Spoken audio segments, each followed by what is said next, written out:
Ele é comparado ao Santos Dumont. Começou sua profissão numa importante ferrovia paulista, entrou na carreira militar, virou tenente-coronel, piloto de caça. O único homem brasileiro a ficar por cima de tudo mesmo. Que inveja! Qualquer ditador, político ou aqueles que se consideram deuses queriam estar no lugar dele, ter a terra inteira sob seu olhar. Está aqui ao meu lado o astronauta Marcos Pontes. Astronauta, muito bem-vindo. Obrigado. Você não se cansa de falar sobre as suas experiências? De certa forma, não. Não por mim, mas eu acho que eu tenho que satisfazer a curiosidade das pessoas, em especial, eu falo muito com jovens no Brasil. Eu acho importante trazer essa experiência para eles e acho que para as pessoas de maneira geral também, para que eles conheçam um pouco do que aconteceu e do que o Brasil é capaz de fazer nesse sentido também no programa espacial. Astronauta, Deus existe? Deus existe. Eu acredito, e essa é uma pergunta que me fazem com certa frequência. E até eles complementam, mudou alguma coisa depois que foi o espaço em termos de Deus, na sua crença? Deus? Mudou. Eu acreditava antes e depois eu passei a acreditar mais. Mas aí vem uma ressalva. Eu não acredito naquele Deus que fica lá em cima, completamente separado, sentado num trono e jogando raios, observando todo mundo, ver quem faz certo, quem faz errado. É isso que eu ia te perguntar.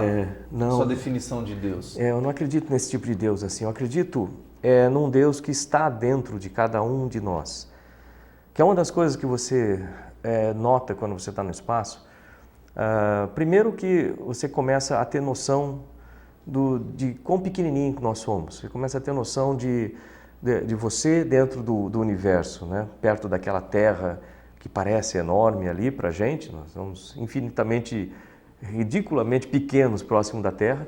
E a Terra perante o universo também é muito pequena.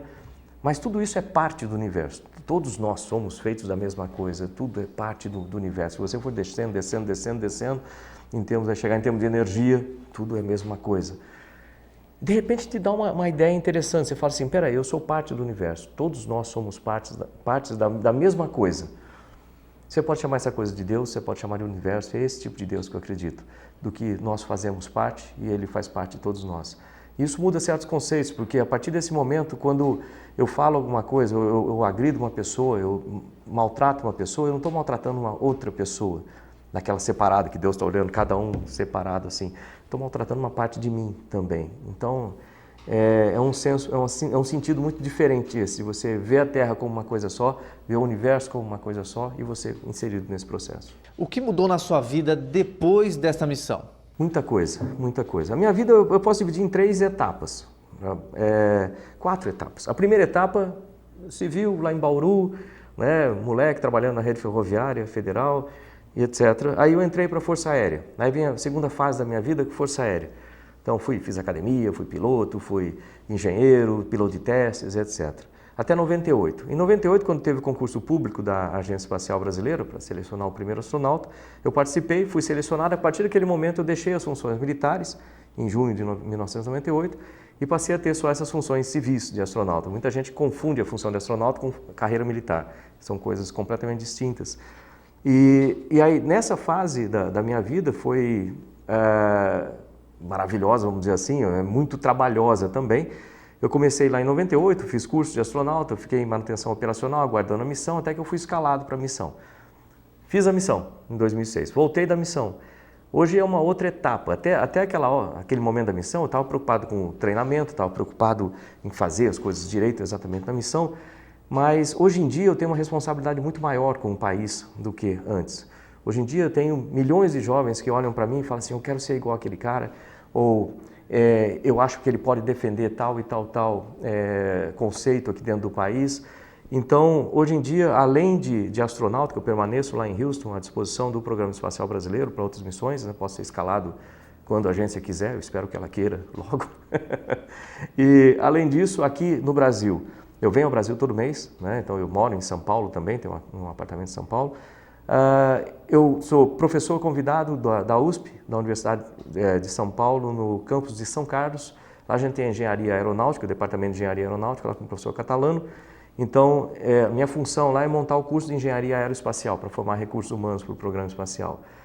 Como eu não ganho nada da agência espacial para ficar à disposição, o que é meio chato, mas é assim mesmo, eu tenho que me virar. Então eu tenho uma empresa de consultoria em São Paulo, eu faço consultorias na área de engenharia e eu tenho também essas funções como palestrante, como eu dou cursos em empresas e etc. Também sou pesquisador do Instituto de Estudos Avançados, diretor do Instituto Nacional de Desenvolvimento Espacial e Aeronáutico, embaixador de algumas fundações e também existe a Fundação Astronauta Marcos Pontes, que eu sou o presidente. A função é trazer ciência e tecnologia para dentro da sala de aula no ensino fundamental. Então eu divido minha vida hoje em uma série de coisas e a responsabilidade é muito maior. Mas, por outro lado, também a satisfação é muito grande. Você, na verdade, a mudança, vamos assim dizer, que você, até um certo ponto, viveu uma vida absolutamente técnica e depois virou algo meio que business. Também. Podemos dizer assim? Também. É uma mistura, sabe, entre business e educação. Relações humanas. Eu gosto e trabalho muito com essa área de coaching, eu gosto e trabalho muito com essa área de educação, não tem satisfação maior. Gozado, você fala assim, pô, a satisfação de olhar a Terra lá de cima é muito boa, é muito bacana, sem dúvida. Mas quando você olha um garoto, uma garota, que olha para você com aquele olho brilhando assim, fala assim, eu vou ser astronauta, vou ser engenheiro, vou ser médico, tal, eu assiste uma palestra sua e fica motivado, pô, não tem coisa melhor, sabe? Quando você vai numa escola, tem aquele monte de criancinha pequenininha assim, que chega, te abraça, é muito gostoso. O teu eu mudou? Muda. A gente muda bastante com essa questão do espaço, não apenas pelo próprio conhecimento profissional, mas principalmente pelo conhecimento de você mesmo. No momento em que você sai de um planeta e que se coloca numa perspectiva completamente diferente da nossa aqui do dia a dia, em que as coisas parecem tão complicadas, né? Tudo assim, né? Todo mundo tem os seus problemas, aquela coisa toda. De repente, lá de cima, quando você olha para a Terra, você começa a pensar numa perspectiva diferente. Você olha aquela bola com 6 bilhões de pessoas e cada uma, como a gente aqui, preocupado com tudo. De repente, lá de cima, a vida faz um sentido diferente, tudo fica mais calmo, tudo faz mais sentido natural. Fica fácil. Sabe? Tudo fica fácil, a vida segue o seu curso, não tem segredo. Independente de tudo isso que a gente faça aqui, tem certas coisas que não dá para mudar. Você vai nascer, você vai crescer, vai desenvolver ideias, vai chorar, vai rir, vai viver aqueles momentos todos que passam no nosso tempo curto aqui na Terra e de repente um dia você vai embora daqui. Não tem como evitar isso aí. A questão é como é que você vai passar essa vida, o que você vai deixar para as pessoas.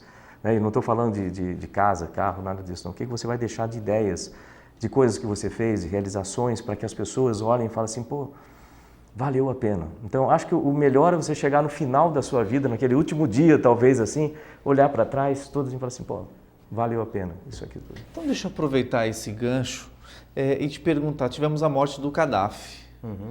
Como que você vê esse trato da população do próprio país dele, dos rebeldes, matando ele desta forma, dando esse conceito de vida que agora você teve depois dessa missão? É uma coisa interessante, porque se você pensar bem, a coisa mais importante que a gente tem nessa vida é justamente a vida. E não só a sua vida, mas a vida das pessoas que você ama e etc. Eu não sei, eu não acompanhei a história do Gaddafi com precisão, com detalhes, mas ele não deve ter feito coisas muito boas, provavelmente, na vida dele, em termos de tratamento das pessoas também. Existe uma regra universal, você pode chamar um princípio universal, que diz o seguinte, algumas pessoas chamam de regra de ouro. Trate as pessoas da maneira como você quer ser tratado. E de certa forma, é isso que acontece sempre com a gente aqui. Você trata as pessoas, você trata a vida de uma certa maneira, você vai ser tratado pelas pessoas e pela vida da mesma forma. Eu acho que basicamente é uma aplicação do princípio universal, o que está acontecendo agora. Que eu, na verdade, quando teve o caso da morte do Saddam Hussein e agora do Gaddafi, eu vendo as imagens da morte de ambos, tudo bem, é aquele negócio, eles fizeram coisa errada, né? Aí eu fico achando até um pouquinho, né, não precisava chegar tanto, né? Poderiam prender, fazer justiça, né? Mas não ao ponto, né, olho por olho, dente por dente. Eu concordo contigo, hoje em dia o ser humano já se desenvolveu a um certo nível de maturidade espiritual, inclusive, que existem mecanismos, ferramentas mais adequadas do que, sei lá, degolar uma pessoa, cortar a cabeça da pessoa ou pendurar uma pessoa sem julgamento, sem lei, vamos dizer assim, independente do que a pessoa fez. Eu acho que é necessário que você não reaja daquela mesma forma. Aí vem outra coisa também a respeito de comportamento humano. Isso é uma coisa que meu pai me falava, o seu Virgílio, lá em Bauru. Meu pai era muito zen, assim, ele falava uns negócios muito interessantes. Ele falava assim, olha, o comportamento de outras pessoas, a atitude das outras pessoas não podem ser a motivação da sua atitude, principalmente nas coisas ruins. Basicamente, você tem que ser responsável pelas suas atitudes. O seu comportamento tem que refletir o que você é e não o comportamento das outras pessoas.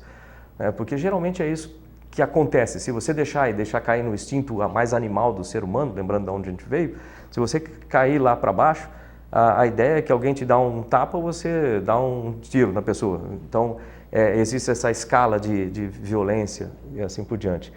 Mas, de repente, se a pessoa conseguir começar a pensar de uma maneira mais lógica, mais humana, entre aspas, né? Mais elevada com relação a isso, nós não somos animais, a gente tem outros processos, a gente pode fazer a coisa de uma maneira. Tem que ser feita justiça, isso tem, mas eu acho que existem maneiras melhores de fazer isso. O problema é que quando você tem uma massa de pessoas, uma pessoa influencia a outra, principalmente para fazer alguma coisa ruim. Já para ver isso em estádio de futebol, por exemplo. Às vezes tem uma pessoa que está ali que no dia a dia, ela sozinha, na convivência, é uma pessoa calma, é uma pessoa tranquila, é uma pessoa sensata, está ali. Mas quando ela vê envolvida pela massa, ela começa a fazer algumas coisas pela massa. E eu não sei explicar, eu não sou psicólogo, não sei explicar como que isso acontece, mas o fato é que acontece. E nesse caso é um exemplo típico disso aí. Aquela raiva acaba se espalhando por todos e as pessoas começam a agir como se fossem animais ali, né? Ao invés de parar, pensar, falar, peraí, eu não sou assim, o que eu estou fazendo aqui no meio desse grupo aqui? As pessoas em casa devem estar achando estranho, né? Poxa, uma entrevista com um astronauta falando sobre filosofia de vida, né? Mas, olhando um pouquinho sobre a tua trajetória, biografia e de outros também, me desminta se eu estiver errado, mas o melhor resultado dessas experiências espaciais é a vida e não a experiência científica. Sem dúvida, isso é fato, realmente. Porque se a gente for imaginar o que é a exploração espacial e qual a motivação da exploração espacial, você vai ver que um percentual muito grande dessa motivação está naquele desejo intrínseco, né, do ser humano de falar assim, olha, o que tem além do limite ali, do que eu consigo enxergar? Se eu sair desse planeta, o que vai acontecer? É aquela vontade que a gente tem de explorar, expandir os limites. E isso tá envolvido diretamente com o ser humano, com a nossa característica, né, humana de raciocinar e querer ir para frente e desenvolver mais.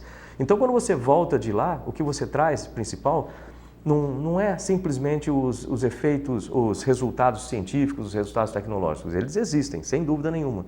Mas o principal é o resultado da experiência humana, que você traz de volta e fala, eu estive lá e o que eu senti foi isso, isso, isso. Você conta para os outros aquilo lá, satisfaz aquela ansiedade de saber um pouco mais além do limite. É verdade que muitos astronautas precisam de acompanhamento psiquiátrico? A gente tem o tempo todo. Desde o momento que você põe o pé para começar o seu curso de astronauta, você já tem psicólogos e psiquiatras acompanhando todo esse processo. Eles falam contigo com grande frequência. Eles observam cada uma das suas reações durante o treinamento, as suas reações durante o voo, as suas reações sob pressão. Porque, se pensar bem, esse tipo de atividade é uma atividade que coloca o ser humano em situação bastante difícil. Você vai estar sob risco, vamos dizer assim, o ambiente espacial é um ambiente muito hostil, né, para a saúde humana, né? Você está com uma dinâmica grande, do lado de fora é impossível de você sobreviver, logicamente, né? Um vácuo, temperaturas variando muito de acordo com o material que você esteja usando, vamos dizer assim, sob radiação. Então, o ambiente é muito hostil. Você está numa espaçonave geralmente pequena, em um grupo de pessoas, e cada pessoa tem as suas interpretações dos eventos que estão acontecendo que vão gerar emoções diferentes. O relacionamento é muito importante ali, porque pode acontecer conflitos, é fácil. O estresse traz irritabilidade também. E performance a gente tem que manter super alta, o que também traz estresse. Então você não pode errar, né? Ou seja, tudo isso colocado é uma panela de pressão. Quando acontece esse tipo de coisa, não tem como fugir dessa sensação, Está dessa ali situação. mesmo, né? Falar assim, ó, eu tenho que ter acompanhamento psicológico, antes, durante e depois. Porque você volta de lá com o que eu vou falar talvez não seja válido 100% dos casos, mas com uma certa degradação no próprio relacionamento familiar. Porque você passa muito tempo treinando muito intensamente para fazer uma missão, você vai se afastando da família, né? Eu, por exemplo, quase me separei durante uma época da minha vida, e depois você volta, você vai ter que se encaixar na família de novo, parece um estranho no ninho. Porque às vezes a tua experiência, às vezes o teu modo de enxergar a realidade da Terra, vamos assim dizer, é diferente da tua mulher e dos teus filhos, né? Como é que você vai explicar algum conceito que você gerou para eles, né? E às vezes isso acaba dando um conflito Isso causa a própria mudança rápida que um voo causa, tanto fisiologicamente quanto emocionalmente. Um voo ele causa mudanças rápidas que vão refletir no seu comportamento. Então, de repente, é como se a sua mulher recebesse um cara estranho, que está meio diferente agora. Tem que haver muito entendimento nesse caso. Um exemplo do Gagarin, por exemplo, lá no começo do voo, a gente veio aprendendo com os casos que aconteceram, né, durante todo esse período. Mas o Gagarin, ele passou por um aperto muito grande ali, imagina, a União Soviética naquele tempo, tudo aquilo. Ninguém sabia que ele estava participando daquilo, nem a família dele, ninguém. Ele fez a missão, retornou, de repente o pessoal achou que ele tinha morrido, aí não morreu, e começou. E logo depois da missão, a vida dele se transformou completamente, né? Era o primeiro do mundo, e numa situação daquelas. Nós temos um perfil psicológico muito parecido, comprovado pelos russos lá, né, que me mostraram isso aí. E eu consigo avaliar o que ele sentiu naquela época. E os russos me avisaram, me deram todas as dicas para que eu não caísse nas mesmas armadilhas, vamos dizer assim, das situações que ele esteve lá. Porque é duro. Dá um exemplo do que aconteceu com ele. Você imagina, você está numa União Soviética, num regime extremamente fechado, e você passa a ser um ícone mundial. Mas você não é o presidente da República, você não é vamos dizer assim, o maioral de lá, você vai causar inveja em outras pessoas que não vão gostar de você, você vai encarar todo tipo de problemas causados por essas pessoas, vão ter aqueles que gostam muito de você, vão ter aqueles que vão te detestar por causa disso, simplesmente por causa disso. Você vai querer fazer algumas coisas, mesmo ir na rua, você não vai conseguir. As pessoas vão começar a querer ditar o que você vai ter que fazer, e isso causa certos problemas. Existem pesquisas dos astronautas que retornam, muitos partem para a religião, outros se focam para um lado mais zen, outros acabam até ficando transtornados psicologicamente. Existe algum estudo disso daí? A NASA ela acompanha todos os astronautas depois das missões e durante os intervalos entre as missões. E existem alguns casos, mas hoje em dia é muito mais raro do que naquele tempo, onde havia menos conhecimento do que acontece. E mesmo o conhecimento acumulado das experiências reportadas, né? Então, eu volto, eu falo com as pessoas a respeito da minha experiência, e eu aprendo, e principalmente ali. A gente está todo mundo junto o tempo todo, então a gente vai estar sempre conversando sobre as nossas experiências no espaço. Então, isso ajuda muito, essa transmissão de conhecimento. Naquele tempo tinha muito pouco, né? Então a pessoa voltava, ela tinha que encarar tudo aquilo sozinha, o que era bem mais difícil. Hoje em dia eu posso falar... Era mais difícil a missão na Terra do que no espaço. Exato. Hoje em dia eu posso falar abertamente, falar assim, olha, em certo momento dá medo, em certo momento acontece isso. Naquele tempo talvez o cara ficasse meio assim, pô, eu não vou falar isso, eu vou guardar para mim essa situação. Então, o fato, como todo tratamento de assuntos de psicologia, quanto mais você fala sobre aquele problema, expõe aquele problema, menos ele tem efeito. Ou seja, ele começa a ser reduzido porque você está falando, expondo o problema e conversando com as pessoas. Que guardar e somatizar isso de uma certa forma. Que tipo de reflexão você tinha durante a órbita da Terra? Muita coisa.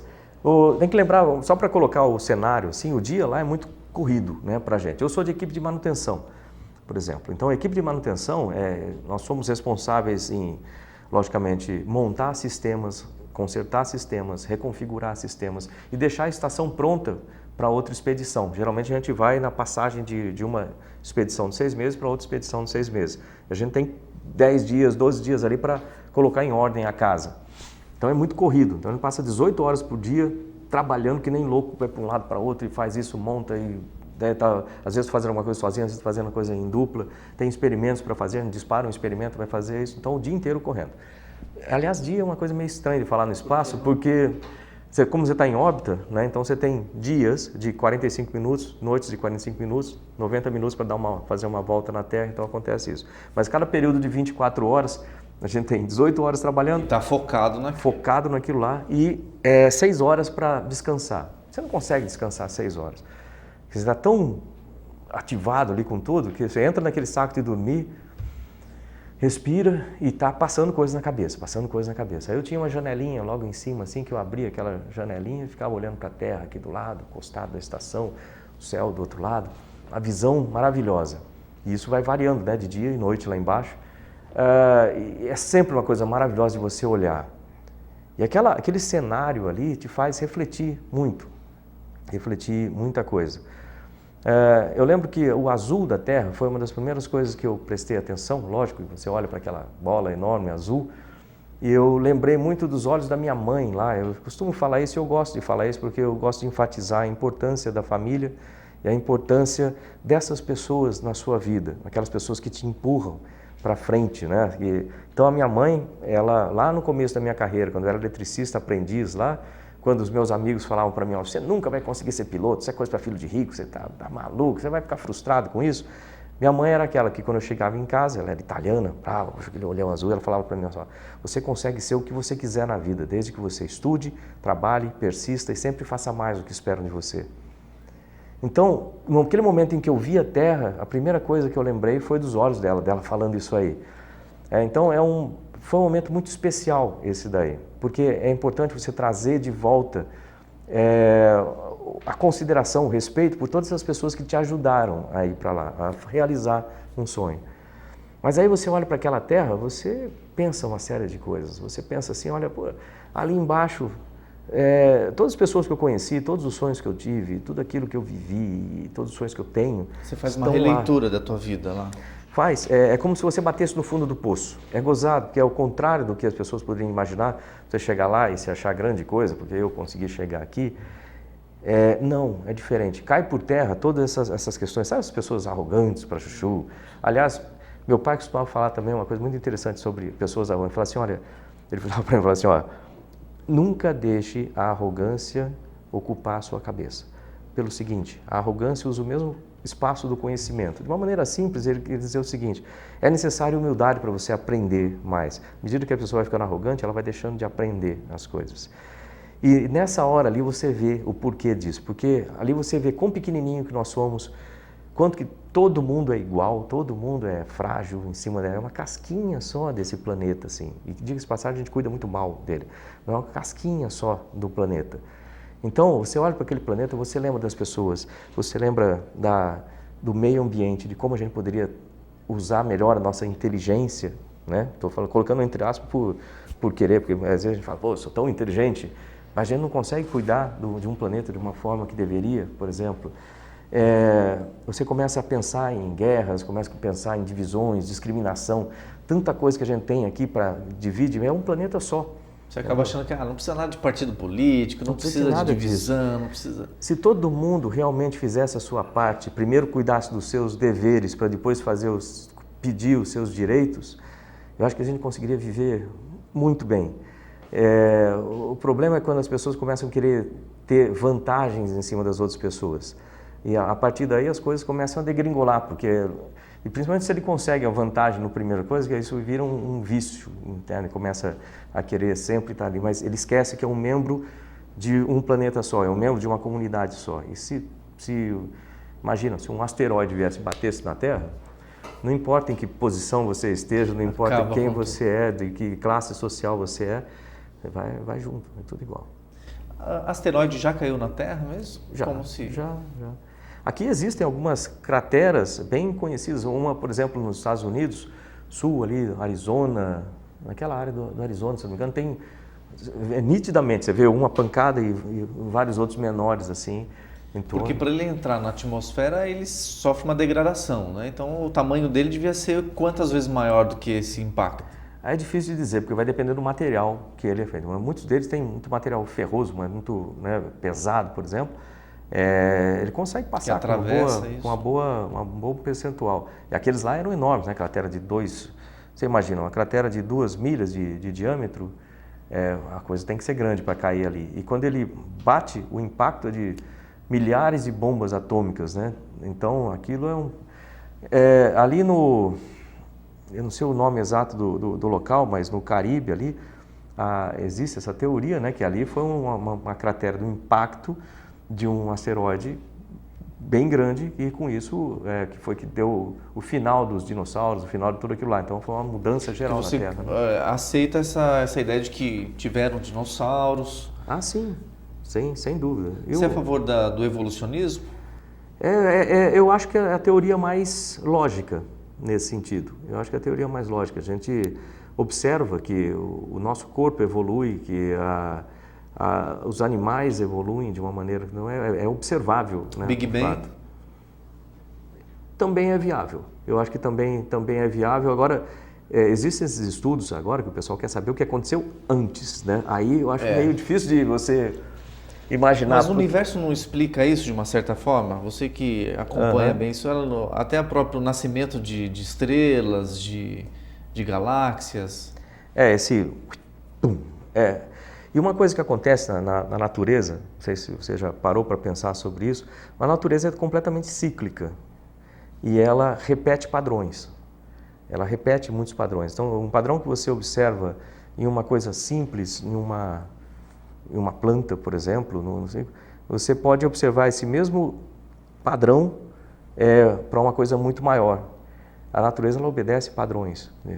Então, eu acho processo. Tem um processo. Eu acho que isso é muito viável da existência de um Big Bang e da criação do universo, de como, a partir daquele momento, né, e toda essa expansão e etc., que pode resultar, quem sabe, mais tarde, uma contração e novamente um processo cíclico das coisas. A gente está acostumado a uma escala de tempo que geralmente a gente mede tomando como base o tempo que a gente vive, né? Agora, esse tempo é muito relativo, né, em relação ao que existe no universo como um todo. Você acha que a Terra tem um tempo de vida? Eu acho que tem, como tudo. Eu acho que como tudo que existe no universo, existe um tempo de vida. Existe um nascimento, existe um ciclo de vida, entre aspas, e depois uma morte, né? Para depois a recomposição como alguma outra coisa. Até em termos físicos, por exemplo, toda a onda magnética que envolve a Terra, existe um enfraquecimento? Você tem conhecimento disso ou não? De velocidades? O que eu tenho conhecimento sobre disso é que existe uma variação desse campo magnético e a gente está num processo desse e uma possível inversão desse campo magnético, que tem efeitos que eu, sinceramente, não sei prever. O que aconteceria com essa inversão. Eu sabia da mudança de eixo, mas de inversão não. Existe o eixo ele vai alterando, tanto que isso é simples, você vai vendo pistas mesmo de pouso, de tempos em tempos a gente tem que mudar o número porque começa a ficar completamente fora do eixo, né, daquela proa magnética. Mas daqui a pouco a África vai ficar gelada. Existe essa possibilidade, essa inversão do campo magnético. Então, o que vai acontecer depois disso? Aliás, tem muitos mistérios aí que a gente não conhece ainda, né? Então, quem sou eu para explorar essas coisas? E esse eixo, ele se movimenta uniforme, tanto o Polo Norte e Sul, ele altera, ele vai junto, caminha junto. Senão vai virar uma... um ponto onde seria o Polo Norte magnético exato há 10 anos atrás, hoje está deslocado em muito daquela posição. Então, isso aí vai alterando com o tempo. E você consegue perceber essa rotação uniforme da Terra, da distância que vocês ficaram da estação? Não, você consegue perceber a rotação da Terra no seu eixo. Consegue perceber. E, aliás, é uma coisa muito interessante pelo seguinte. Já reparou aqueles gráficos que tem no Centro de Controle de Missão da NASA, que parece um senoide assim, né? E depois vem um outro senoide um pouquinho deslocado em fase, né? E depois um outro desloca em fase, assim por diante. Esse deslocamento de fase reflete justamente a rotação da Terra, né? E acontece aquilo lá como parece um senoide, porque ele é criado por uma órbita que não é equatorial e nem polar, né? É uma órbita inclinada, que tem um certo ângulo em relação ao Equador. Então a gente sobe até um máximo em termos de latitude e depois desce até o mínimo em latitude e assim por diante. Então a gente vem até o mínimo em latitude, sobe até o máximo e assim por diante, né, na Terra. E cada órbita daquela, 90 minutos, a Terra girou um pouquinho mais. Então na próxima órbita a gente passa num lugar um pouco diferente, né, ou seja, um pouquinho mais a oeste daquele. E é interessante que você consegue com isso varrer praticamente a Terra toda. E nos computadores da estação você consegue programar alguns pontos na Terra e ele te avisa quando você vai passar próximo. Então para tirar foto é uma maravilha isso aí, né? Qual é o ponto mais interessante da Terra? Ah, tem muitos, tem muitos. Seleciona Quer ver um ponto muito bacana? Aqui na América do Sul mesmo. Os desertos ali, norte do Chile, aquela região, e tem alguns vulcões, alguns lagos com cores completamente diferentes. Quando você fotografa de lá, a impressão que você tem, depois que você olha a foto, é que é um outro planeta. Você fotografou um outro lugar, um outro planeta em algum outro lugar, mas não na Terra. Chegou a algum lugar e você falou assim, olha, esse lugar não conhecia não, eu vou lá visitar. Teve muitos, nossa. Você anotou? Eu tenho alguns lugares assim que... Porque, logicamente, aqui no nosso tempo de vida, você não consegue visitar a Terra inteira por baixo, né? Vamos dizer assim a coisa. Mas lá de cima as coisas passam rápido e você consegue ver muita coisa. Se você fosse colocar um hotel, onde você colocaria? Nossa, tem muito lugar bacana. Sabe um lugar que é muito interessante? Não sei se você conhece o estado de Roraima. Aqui então, Roraima, ela tem um ponto no norte de Roraima ali, que tem umas montanhas, é uma com Venezuela ali? É próximo, um pouquinho mais para o sul, tem uma confluência muito interessante entre vegetações e umas montanhas todas. É um lugar muito interessante aqui no Brasil, que pouca gente fala sobre isso. Mas é um lugar... verdade, porque Roraima, Boa Vista, o pessoal não fala muito lá, mas é um lugar bastante interessante isso daí. Se eu acho que eu fosse colocar um hotel ecológico, acho que eu colocaria ali, viu? Muito interessante. Maravilha, que entrevista ótima. Você vive algum dilema, só para a gente fechar esse bloco? Sim. Fala a verdade. Não, então, sim, claro, sempre... Eu tenho o seguinte dilema aqui. Eu recebo muitos convites para trabalhar fora do Brasil, né? Seja em agências espaciais, empresas que trabalham no setor, empresas privadas agora. Mas eu vivo insistindo aqui no Brasil, porque eu acredito muito que a gente pode modificar, fazer diferença aqui no Brasil. E quando eu falo isso, fazer diferença aqui no Brasil, embora... se eu fosse em termos econômicos, por exemplo, em termos pessoais, vamos dizer, de finanças, quando você ganha lá, quando ganha aqui, lá eu ganhei muito mais, sem dúvida nenhuma. Mas, e não precisaria viajar tanto, né, que eu viajo todo mês para cá, tudo. Mas, por outro lado, eu acredito que se a gente conseguir modificar a educação aqui no Brasil, isso vai fazer uma diferença enorme, entendeu? Então, eu acredito muito na educação aqui. O meu dilema, talvez, seja esse, que às vezes eu estou sacrificando o tempo com a minha família fica nos Estados Unidos e eu fico aqui lutando para isso. E de vez em quando você bate em ponta de faca, né? Você dá muito murro em ponta de faca. Aqui as pessoas não ouvem muito a respeito de educação, as pessoas não tratam o tema como deveria ser tratado. Às vezes até fala bastante discursos, as coisas você ouve falar bastante disso, mas na hora H mesmo da ação, você vai ver... você sabe quanto que ganha um professor, né? Você sabe como é que é essa coisa no Brasil. Eu fui agora na semana passada, eu estive em Londres, acompanhando, eu sou embaixador da WorldSkills International, é uma organização internacional que tem 58 países, que cuida de competições de profissões do mundo. Então, desde instalador de pisos, eletricistas, até mecatrônica, polimecânica, CNC, então todo tipo de profissão. O Brasil é representado lá pelo Senai e pelo Senac. Nós fomos o segundo colocado no mundo nisso aí. Num evento que custou, para você ter uma ideia, em Londres, no Excel Center lá em Londres, esse centro é 10 mil metros quadrados, maior do que o AMB inteiro em São Paulo. É enorme. O evento custou 80 milhões de libras. Então, você vê que é uma coisa bem grande. O Brasil ficou em segundo, logo atrás da Coreia. Né? A Coreia que tem investido em educação nos últimos 30 anos, o Brasil ficou em segundo ali. E o Japão ficou em terceiro. Aí você fala, pô, muito bacana, né? Graças à gestão que existe dentro do Senai, dentro do Senac, etc. Porque não é assim em todos os lugares aqui. Mas esses garotos foram lá e ganharam essas medalhas. Voltaram, chegaram no aeroporto lá em São Paulo, no Guarulhos, medalha no peito, aquele negócio todo, né, de chegar, era uma Olimpíada mundial, né? Tinha a família esperando. Diferença, né? Mais ninguém. Se fosse um time de futebol... Se fosse um time de futebol, time de qualquer coisa. Não desmerecendo o futebol, que é muito legal, mas... Exatamente, mas é futebol, é uma diversão. É muito boa, eu adoro mas futebol. Mas a gente teria que vibrar com conhecimento. Com conhecimento, com educação, com tecnologia, essas coisas assim. E as coisas não são colocadas no devido valor aqui.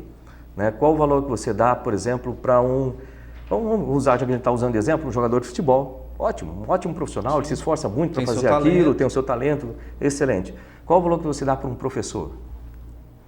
E qual a importância de um professor no processo como um todo? Qual é a premiação de cada um, né? Sem professor a gente não tem mais nenhuma outra profissão.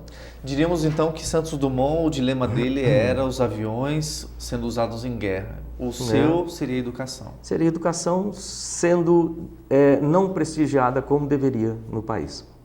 Você se equipara à importância de Santos Dumont? Você tem essa consciência? Eu não, às vezes o pessoal faz esse tipo de comparação assim, mas eu vejo como coisas diferentes, né? Épocas diferentes e coisas diferentes. Santos Dumont eu sou um fã de Santos Dumont daquele jeito, seria para mim um sacrilégio me comparar com ele assim, sabe? Ele foi um cara que mudou o mundo em termos de aviação. Lógico que tem os irmãos Wright, aquele negócio todo, a gente tem que reconhecer que eles fizeram uma parte interessante. Para lá. Mas eles fizeram uma parte interessante, eles fizeram lá análise em turno de vento, né, e eles decolaram, catapultados. Tudo bem. Santos Dumont fez ensaio em voo, não sei se pouca gente sabe no Brasil, Santos Dumont foi o primeiro que fez ensaios em voo, testes em voo. Né, e tem toda a história registrada, e etc, com milhares de pessoas assistindo e decolagem. Né. Mas, fora isso, ele era um cara que era um gênio, né? Santos Dumont já tinha consciência do tubo de Bernoulli? E naquela época? Naquela época? Rapaz, acho que não, né? Não sei para falar a verdade. Então, vou dar uma pesquisada na história. Né? A equação de Bernoulli, essa coisa, mas ele não, eu não sei. Astronauta, a gente vai fazer uma pausa aqui. A Band Tocantins mostra com exclusividade a base de lançamento Kennedy Space Center, na Flórida. E mostra o último lançamento do ônibus espacial Endeavour. Direto, Flórida, Cabo Canaveral.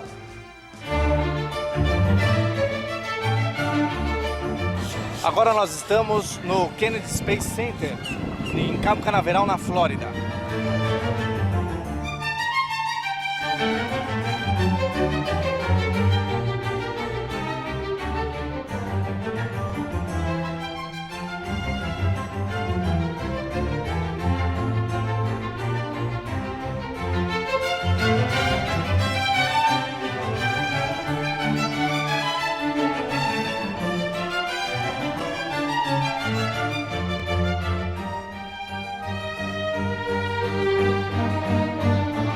Olha só o tamanho do bicho, olha só.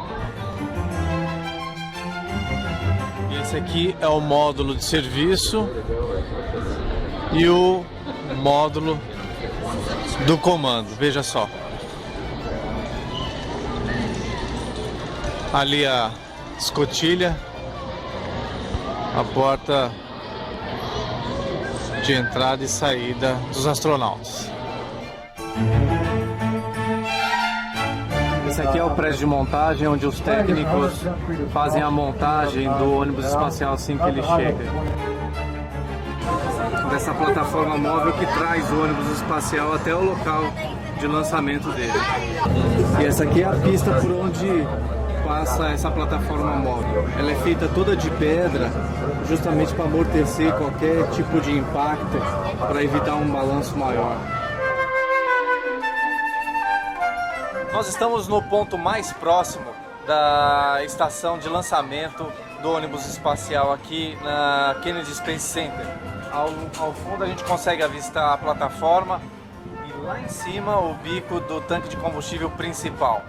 Veja só, ali do lado de trás está o ônibus espacial Endeavour, que era para ter decolado antes de ontem, mas por questões meteorológicas eles cancelaram, abortaram a decolagem. E a gente tem esse privilégio de estar aqui avistando ali o ônibus espacial.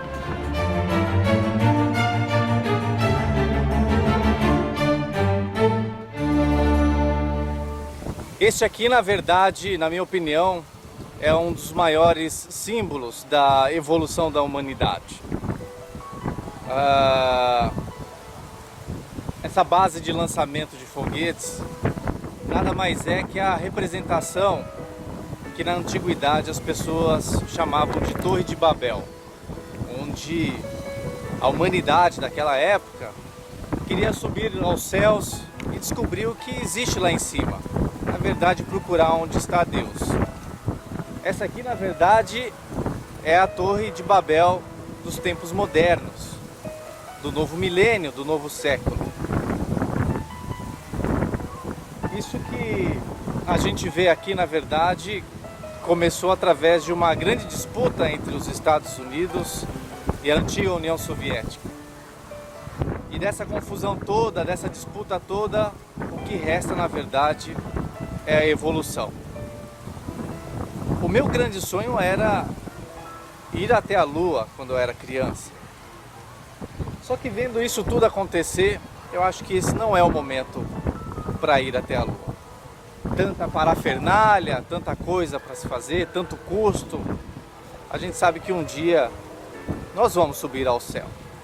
Acho bom esperar um pouquinho, aguardar um tempinho, que um dia a gente vai até muito mais longe do que a própria Lua. De lá para cá, desde a primeira vez que o homem subiu aos céus e pisou na Lua, muita coisa aconteceu. Nós estamos em 2011. Imagine o meu filho Thomas, daqui a quanto tempo ele saberá que o homem chegará a Marte. Eu possivelmente posso não estar vivo, nem a Cíntia, mas ele pode estar. Como que será, na verdade, como vai ser, melhor dizendo, o mundo quando o homem chegar lá? E se chegar, basta a gente refletir. Bom, vamos ficando por aqui. Estamos em Cabo Canaveral. Acho melhor mesmo aproveitarmos muito bem a nossa vida aqui. Minuto a minuto, segundo a segundo. Deixa de guerra, deixa de brigas. Vamos curtir a vida, não é mesmo? Vamos lá! 8, 7, 6, 4, 3, 2, 0, and lift off for the final launch of Endeavour, expanding our knowledge while expanding our lives in space. Roger, roll, Endeavour. Houston is now controlling. Roll over onto its vehicle to separation of the solid rocket boosters.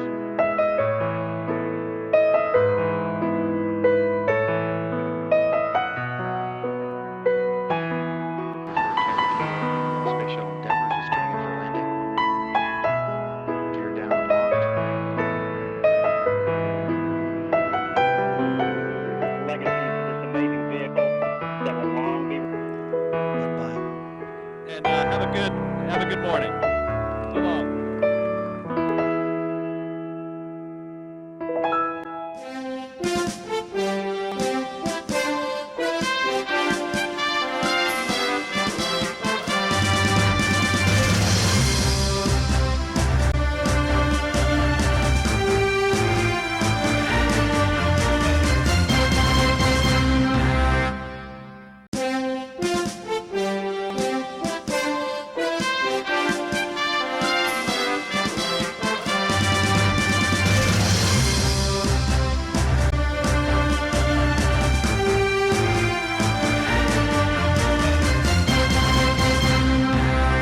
Voltamos direto dos estúdios da Band Tocantins. Hoje, ao meu lado, o astronauta Marcos Pontes.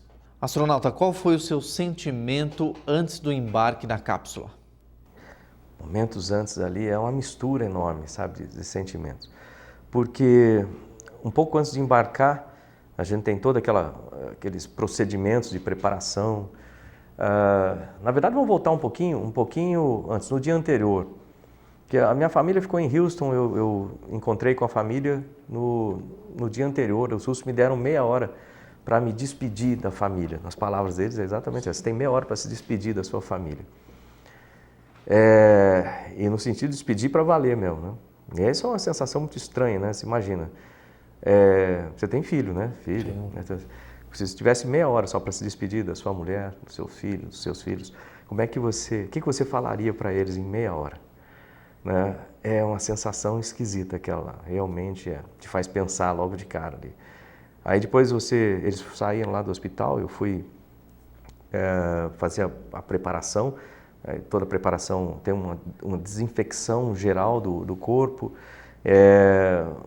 tem uma série de procedimentos que a gente faz antes de sair do hospital. Então a gente sai, aí já não tem mais contato com ninguém, né? Nenhuma pessoa pode tocar na gente. Na despedida da tua família, você chorou? Não externamente, porque eu não queria influenciá-los de alguma forma, mas foi mais internamente, sim. E eles? Também, a mesma coisa. Eu acho que eles estavam pensando exatamente a mesma coisa. Então foi aquela coisa muito tensa ali no final. Porque você quer falar tanta coisa, mas você não tem tempo para falar tudo aquilo que você queria, né? Eu conto essas experiências todas nesse livro de Missão Cumprida, aí, mas é difícil com palavras. Eu tentei o meu melhor para tentar colocar em palavras, né? Mas é muito difícil você colocar isso. Um negócio angustiante, contato... É uma angústia muito grande. É só a pessoa se colocar no lugar, entendeu? Você tem meia hora só para se despedir da sua família. Será que seria a mesma sensação de uma cadeira elétrica? Um corredor da morte? Eu acho que, por um lado sim, por outro lado não. Porque aqui eu estava fazendo uma coisa, eu estava cumprindo a minha missão com o país. A missão que eu recebi lá em 98 do chefe de seleção foi a seguinte: eu estou te entregando uma mensagem a Garcia agora.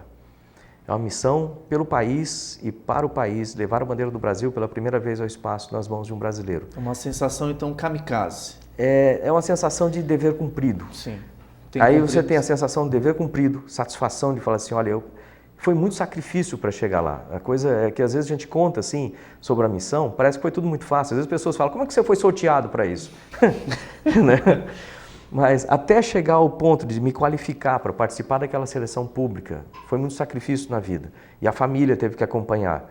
Depois que eu fui selecionado, até estar qualificado para o voo e para manter o país dentro do programa da Estação Espacial, foi muito difícil também. Aconteceram muitas coisas. Eu não comento essas coisas geralmente, mas muita coisa aconteceu. Eu tive problemas de saúde, meu filho inclusive teve câncer nesse meio termo.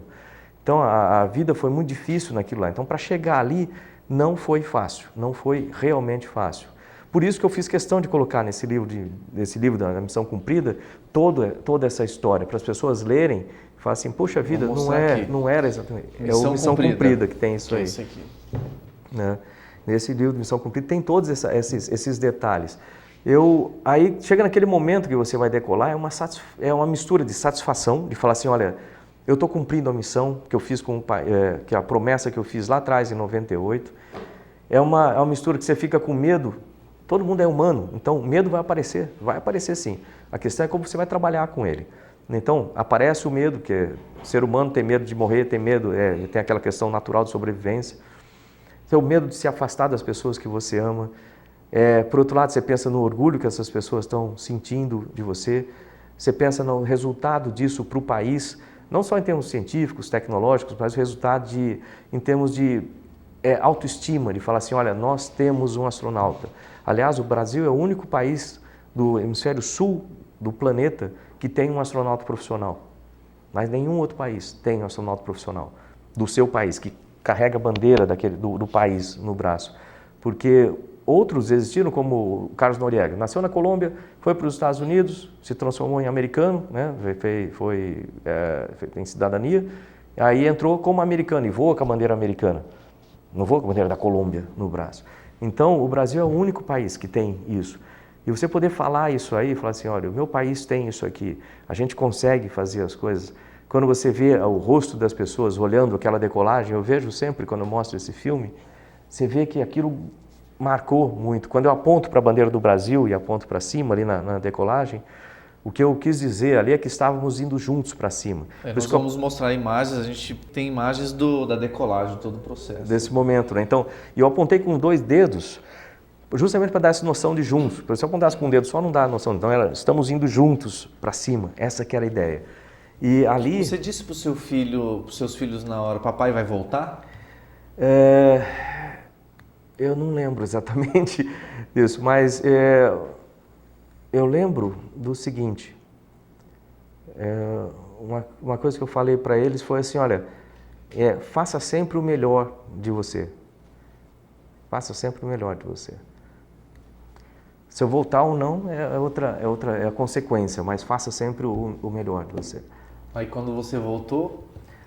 foi muito bom. Aí o papai super-herói, mais do que já é, né? Aí foi muito bom, é muito interessante. Pensou em desistir? Não, nunca pensei em desistir, isso não. Mesmo com a doença do teu filho? Mesmo naquela situação. Porque aí vem a responsabilidade que você tem com a missão. Voltando um pouquinho atrás, eu sou um piloto de caça, um piloto de combate.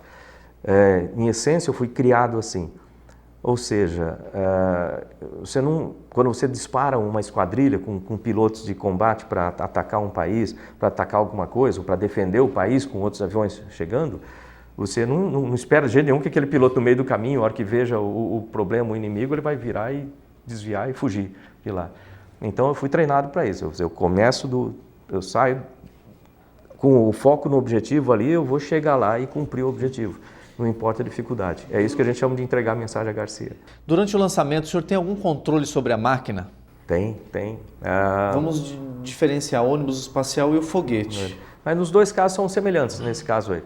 Durante aquele momento, antes do lançamento, o que acontece? Primeiro a gente prepara toda a espaçonave e faz os cheques dos sistemas. Então a gente checa na parte interna, e o centro de controle de lançamento ele checa a parte externa, né? Pela parte externa, pela telemetria, se todos os sistemas estão ok. Aí vem o lançamento em si. A partir do momento que os motores acendem ali, os sistemas basicamente operam no automático. Então você fica assistindo e acompanhando a evolução dos dados dos sistemas todos. Caso aconteça algum problema, a gente tem ferramentas para assumir o controle.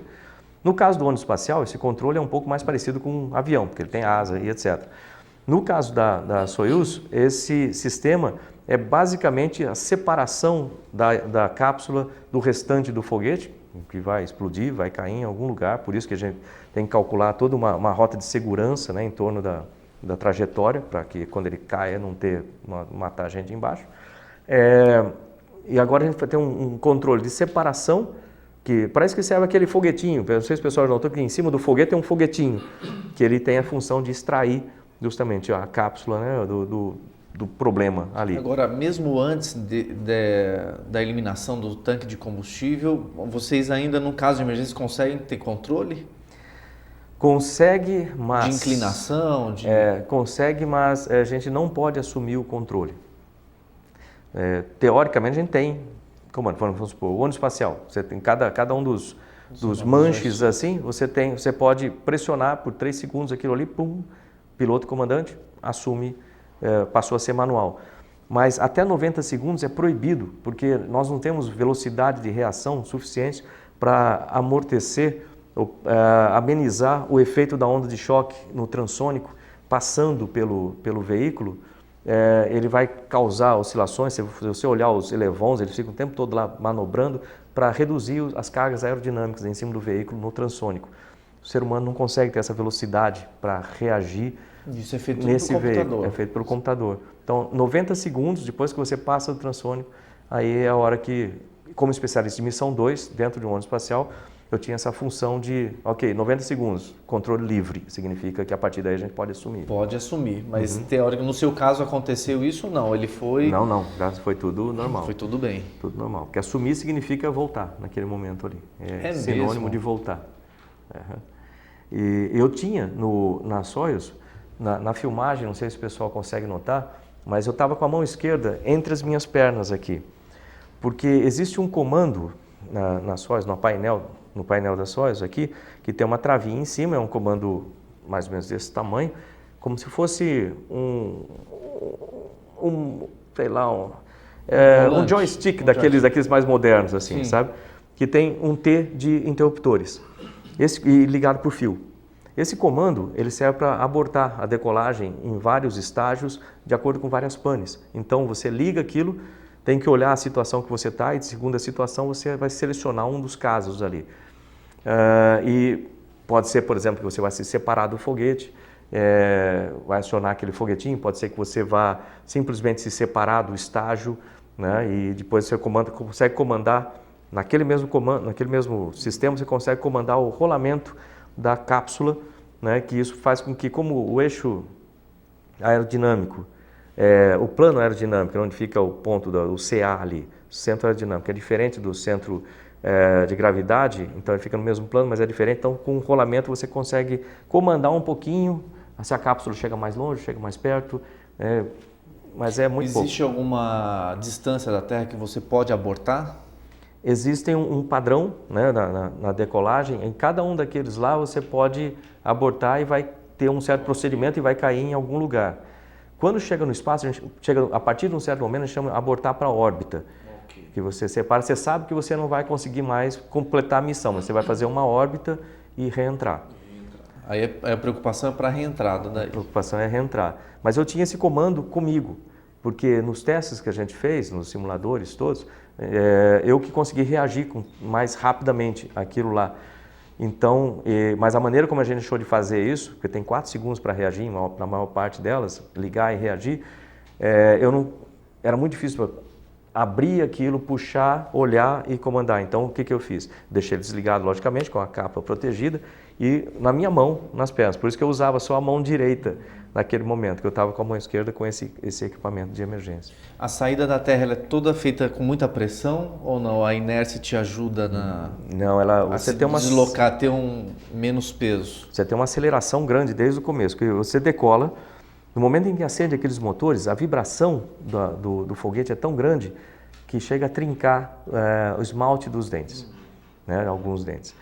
Porque a gente não pode colocar nada na boca, você está deitado com o capacete fechado e luva, então não pode colocar nada. Então você segura no dente mesmo e não pode ficar com a boca aberta, senão você morde sua própria língua. E aquele negócio começa a vibrar, isso trinca um pouco. Aí abre as coifas, você decola. São 9 minutos para você sair do chão, chegar na primeira órbita, no apogeu da primeira órbita, a 200 km de altitude. 9 minutos, você sai dali, vai dar um contorno na Terra, basicamente, e chega no apogeu a 200 km e 25 mil km por hora de velocidade. Então você vê que tem uma aceleração grande durante esses 9 minutos, e isso é feito em 3 estágios no Soyuz. No primeiro estágio você tem o tubo central e tem os clusters em volta, dá 2,5 Gs, você pesa 2,5 Gs, pesa 2 vezes meio o seu peso, né, está colado na cadeira. Segundo estágio, aqueles clusters eles vão sair, vai ficar só o tubo, cai para 2 Gs a aceleração. No terceiro estágio, esse cai, dá aquela desacelerada e acelera de novo, vai para 6 Gs, 7 Gs. E aí você é lançado, é a última lançada no espaço, né? E aí corta os motores, aí você está lá no espaço. Aí tudo aquilo ficou para trás e você olha para a Terra. Ufa, sobrevivi, né? Abre a luva, pode soltar a luva, ela fica flutuando aqui, é muito bacana isso. Não te passa a sensação de impotência durante esse período todo? Não, porque a gente treina muito para isso aí. E a gente sabe treinado que tem como... também a decolagem? É treinado, a gente não... Nessa intensidade não, né? Não nessa intensidade. E nem existe um simulador na Rússia que simule essas vibrações e todas. Nos Estados Unidos, do ônibus espacial, existe um simulador que fica a 90 graus e ele chacoalha o adequado ali para representar isso. Lá não. Lógico que ele não dá aceleração de subida, que não daria para manter a aceleração durante muito tempo. Mas a força G não consegue? Não consegue. Mas a gente tem a centrífuga, né? Aí na centrífuga a gente consegue simular a aceleração só. Como é que é essa centrífuga? Você entra numa cadeira, né? O pessoal te amarra naquela cadeira, bota um monte de sensor em você e tem uma câmera em cima e uma série de instrumentos aqui que você tem que opera com a mão, né? E aí essa cadeira é colocada numa cápsula, vai num braço de um prédio cilíndrico enorme, esse negócio começa a girar. E aquilo, a gente faz um perfil, né? Começa, vai até 2Gs, fica em 2Gs um tempinho para você se habituar, arrumar as costas, tirar. Parece besteira, mas na hora que chega a 8Gs não é besteira. Você tem que ajustar a roupa embaixo do macacão para não marcar as suas costas, etc. Em certas regiões que dói para chuchu. Num caça chega a quantos Gs? Aí eu chegava no F-16, que eu voava em Edwards, e até 9Gs, a baixa altura. Aí tem a cadeira meio inclinada, que ajuda. Então você já estava muito acostumado já com G já tinha essa é a vantagem de você ser piloto de caça antes, né, de ir para lá. Lógico que não precisa, é uma coisa que eu ressalto sempre. Às vezes o pessoal chega para mim, eu preciso ser militar para ser astronauta? Não. Pode ser civil, pode ser médico, por exemplo, veterinário, biólogo, né, químico, físico, não precisa ser militar. Se tiver experiência operacional, ajuda, entendeu? Mas não precisa, porque a carreira é civil, né? Mas a centrífuga, a gente trabalhava com 8Gs. 8Gs você tem que manter ali, porque durante a reentrada você pode chegar a 11Gs na reentrada. E na USP, a gente está colocando uma centrífuga para os alunos. Para os alunos e para a Força Aérea, ali de Pirassununga, para poder usar também. Então vai ser instalada essa centrífuga no Campus 2 da USP em São Carlos. A gente vai operar para a ciência e vai operar para treinamento operacional dos pilotos. Não existe nenhum parque de diversão que tenha uma Força G desse nível? Não. Não, porque a saúde aí é um fator importante. Que qualquer problema que a pessoa tiver, cardíaco, problema na visão, algum problema aí vai dar ali problema. Ele vai estourar ali. Tem diferença de reentrada de cápsula e ônibus espacial? Tem muita. Tem muito. O ônibus espacial, por concepção do veículo e do perfil dele, ele é limitado em 3Gs. 3Gs é sossegado, vamos dizer assim. Né? 3G passou 11. Aí, então é limitado em 3Gs. E o ônibus espacial, durante a reentrada, ele faz o seguinte.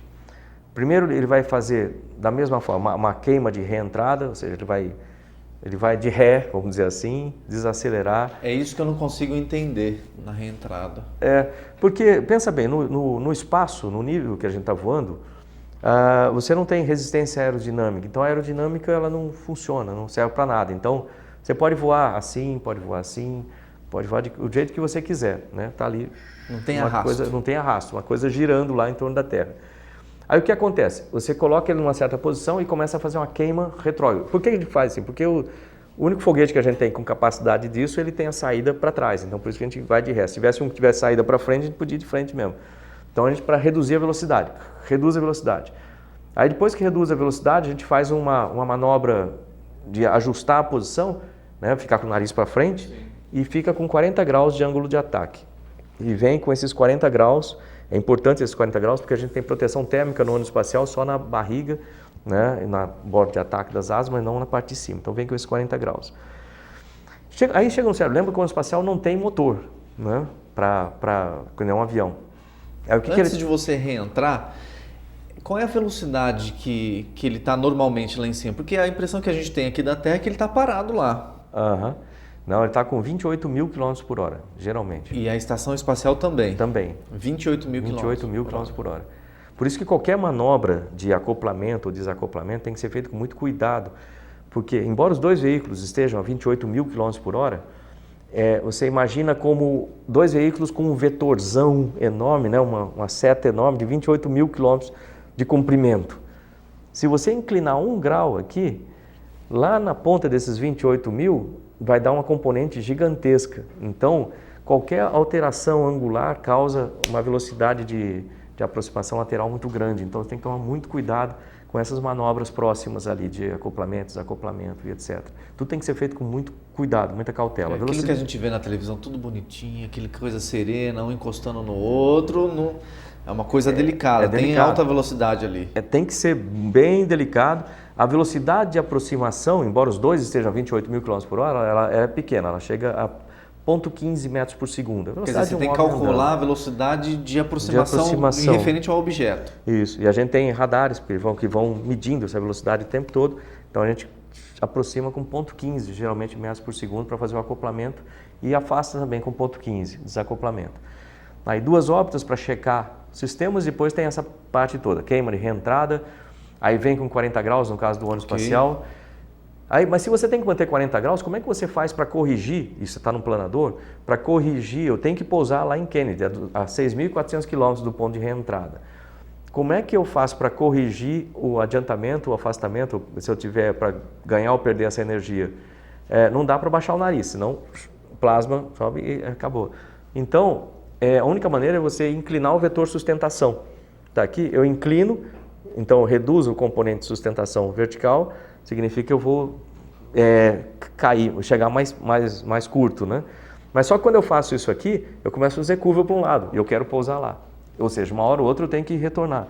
Por isso que são as curvas de reversão que a gente chama do ônibus espacial. Que é em S, a aproximação faz um em S. isso. Aí a gente vai, e quando você vai fazer a reversão, você não pode fazer reversão em row, porque se você fizer isso no meio da curva, logicamente o ângulo de ataque diminui, né, nessa manobra. Então você tem que fazer o bank. Você faz uma curva em torno do eixo aerodinâmico, então faz um bank. E é difícil fazer isso na mão. O computador faz para você, mas a gente treina para fazer na mão também. Faz o bank. Aí abre na primeira 17,5 graus, depois 17,5 graus, 11,5, 11,5, e aí depois a gente vai calculando, os sistemas vão calculando no solo e na espaçonave. E consegue fazer isso num planador normal? Consegue. Essa Consegue. rolagem aí? É mais difícil num planador por causa da aerodinâmica dele, asa complicada, assim, nesse caso. O ônibus espacial, essa forma de ferro de passar roupa que ele tem, é mais fácil a gente fazer esse tipo de manobra. Mas no planador você consegue também, não com muita rapidez por causa do tamanho das asas, né? Mas consegue também fazer isso aí. Agora, ele reentra, vai fazer isso aí, né? E com isso, a gente vai perdendo energia com isso, vai aquecendo, vai a 2.000 e tantos graus, aqueles painéis de proteção térmica, até o pouso em Kennedy. O ônibus espacial, durante esse processo todo, ele mantém abaixo de 3 Gs. Já a cápsula da Soyuz, a gente chega ali, a Soyuz é uma espaçonave com 3 partes, né? Então a primeira coisa que a gente faz, também como ônibus espacial, a gente faz uma queima retrógrada, para perder velocidade. Depois ela se coloca a 90 graus com a trajetória, né? A trajetória está lá, fica a 90 graus e tem 2 explosões, quase simultâneas. O ideal é simultâneo, mas nunca acontece exatamente, a diferença de milissegundos, você para. De forma que a parte de propulsão, que já não tem mais valor nenhum, não vai ser usada para nada, ela vai ser separada. E o BO, que é uma parte que a gente leva os experimentos, leva banheiro, leva tudo, quando sobe, vai estar o hatch fechado aqui com a nossa capsulinha e o BO está cheio de lixo nessa hora. A gente pega o lixo da estação, enche de lixo lá. Aí, separa. Aí, esses dois, o BO e a propulsão, eles vão entrar com um ângulo errado, com mais ângulo na reentrada e vão aquecer até 4.000 graus, 4.500 graus e vão desmanchar. Basicamente vão desmanchar, nada vai cair na Terra. Tudo vai desmanchar no espaço, na reentrada. A gente faz para isso, projetado para isso. E Você não traz lixo para a Terra, não, ele já dissipa ali. Dissipa, desaparece, incinerado, vamos dizer, lá em cima. E a nossa capsulinha que está aqui, a gente espera que ela não queime, né? Logicamente, ela vai virar, vai ficar com a proteção térmica virada para lá, ou seja, a gente está indo de costas agora. Que é a parte que tem mais atrito. Isso, é aquela parte de falando. proteção térmica toda, que é uma parte de sílica, carbono, etc. Essa parte aí é a que vai receber o impacto dessa redução de velocidade. Começa ela a tem aquecer, um ângulo de entrada também, a cápsula. tem um ângulo de entrada. E a gente calcula esse ângulo, ele tem certos limites, o pessoal no solo, os computadores no solo calculam e transmitem para a cápsula como que ela vai fazer essa manobra, mas de forma geral ela vai girar 60 graus em rolamento para que a gente tenha o vetor sustentação inclinado 60 graus e a gente consegue, ou o sistema consegue, fazer o controle de chegar um pouquinho mais para frente, ou seja, inclinar mais o vetor sustentação, botar ele mais vertical, fazer isso, ou mais para cá para cair antes, então cair lá ou cá. A gente tem um alvo de 10 km para pousar. Porque a gente tem uma ideia de aerodinâmica de avião, né? E uma cápsula você não tem asa, não tem... Mas ela é simétrica e ela tem um centro de gravidade diferente do centro aerodinâmico. Com isso, você tem um pequeno braçozinho ali que consegue comandar, vamos dizer assim, esse vetor de sustentação, está no mesmo plano. Que não tem spoiler, não tem flap, nada. não tem... Mas ele dá ponto 34 a razão de sustentação arrasto dele. 0,34. Pra você ter uma ideia, um planador em torno de 55 de sustentação arraste. Né? Ela é uma pedra. É uma pedra. E aí ela vai entrando, aí vai ter vibração, logo depois disso, partes dela vão passando derretidas do lado, é uma sensação muito esquisita, você vê pedaços passando derretido aqui do lado. Aí vibração G, né? Ele vai entrar na curvatura, então G, pode chegar até 11 G se for uma balística, né? No caso controlado, ela chega ali a 7 Gs, no nosso caso chegou a 6 e pouquinho, estava bom. Depois, mais um tempo ali, abertura do paraquedas. É isso que eu te perguntava, por que não derrete o paraquedas? Né? Porque a gente abre bem mais baixo. Mas no compartimento que ele fica... É protegido, porque ele fica dentro da proteção térmica, como a gente ali. Ele fica dentro da proteção térmica, no nosso caso aquece de 22 até 35 graus a parte interna. O paraquedas também. Então ele fica protegido, tem um paraquedas principal, um paraquedas reserva, né? E aí é interessante o seguinte, que ele é preso do lado da cápsula assim, né? Ele é aqui do lado. Aí pum, sai o piloto. Aí Vocês que acionam o paraquedas? Não, automático. Pum, sai o piloto. Aí quando ele sai, porque essa espaçonave, essa cápsula, ela pesa 7 toneladas. O paraquedas pesa 300 quilos. Então, 300 quilos sendo lançados de 7 toneladas, essa variação de momento causa aquele negócio vibra de todo jeito, gira. Descompensado. Você segura, não tem um lugar para você segurar, não é um manche, é só de comunicação, você segura ali e aguenta, porque aquele negócio vai vibrar que nem um liquidificador ali dentro. É jogar um carro numa ribanceira no morro ali, você não sabe de que lado mais que ou ele menos. está batendo. Que ele vai girando de frente assim. Aí sai aquele paraquedas e aí ele fica preso no lateral aqui. Só que no nosso caso, quando ele saiu, a gente tem que ter uma indicação depois que ele abriu realmente. Porque primeiro ele prende assim, a cápsula fica torta, aí depois ele solta daqui, a presilha daqui fica presa no topo da cápsula. Então tem um outro balanço ali depois. Mas no nosso caso ele saiu, mas não deu indicação. Aí um olhou para a cara do outro, ninguém falou nada, mas...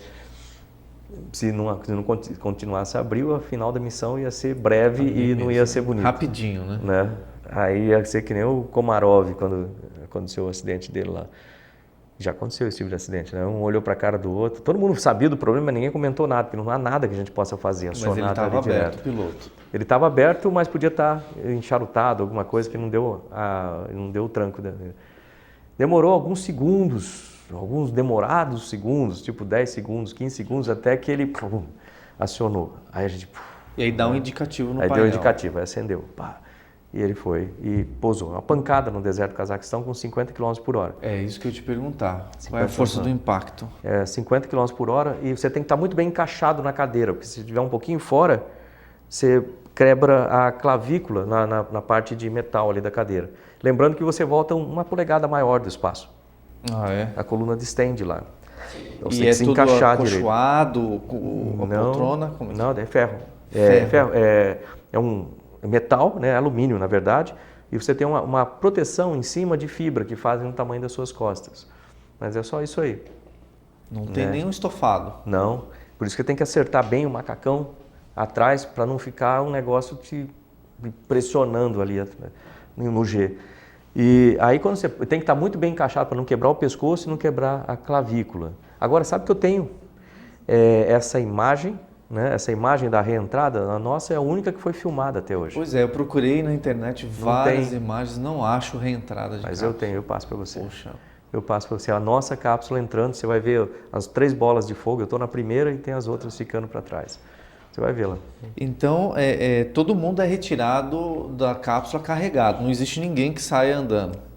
A não ser em caso de emergência, quando pousar com ela fora da posição, pousou 400 km do ponto, que já aconteceu, aí pousa, tem um procedimento que a gente mesmo se solta de lá. Então, vai olhar, cada um checa o outro, tem um procedimento previsto para isso.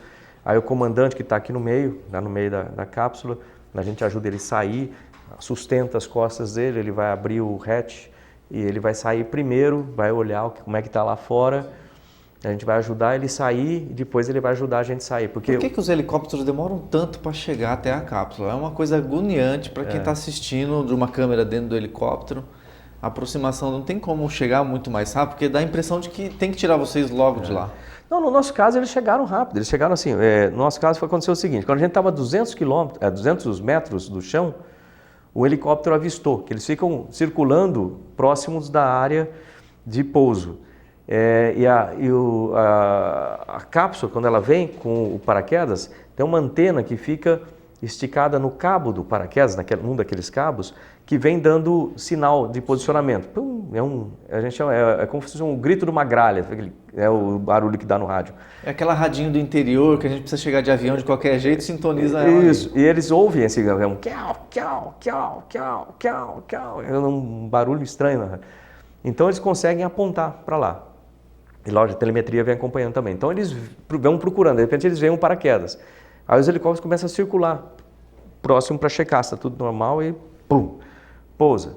Quando pousa, os helicópteros já pousam do lado e demora um certo tempo para eles chegarem próximo da cápsula pelo seguinte. Primeiro porque aquela cápsula veio fazendo o controle de altitude usando foguetinhos que usam hidrazina. E hidrazina é super tóxica, né? Essa hidrazina tóxica, ela pode causar, se alguém botar a mão ali, né? Então, tem toda essa proteção, ninguém pode chegar perto. Segundo, é que tem uma antena de emergência que quando você pousa, depois do impacto, essa antena, ela dispara e ela tem 5 metros de comprimento. Imagina, sabe essas coisas, essas trenas de medir? Sim. Imagina uma trena largona de aço, né, que ela está toda presa e de repente ela faz, né? Se a pessoa estiver perto ali dando chance, ela passa na cabeça, corta. Então, o pessoal olha para ver se aquela antena saiu e se ela não saiu, muda todo o procedimento de segurança ali do lado, porque a qualquer momento ela pode sair. Então, tem todo um procedimento diferente. É bem melhor pousar na água. Por um lado é mais prático, por outro lado é mais perigoso também. Porque se acontecer, por exemplo, de uma das válvulas, e uma válvula ela abre a 5 quilômetros, ela abre para despressurizar a cápsula. E ela tem uma proteção para não deixar a água entrar. Se essa proteção falhar, você está com um nível crítico só para uma falha catastrófica. Pousar, começa a entrar água, você vai ter que sair rapidinho de lá. Na situação que vocês chegam... Chega debilitado, muito debilitado.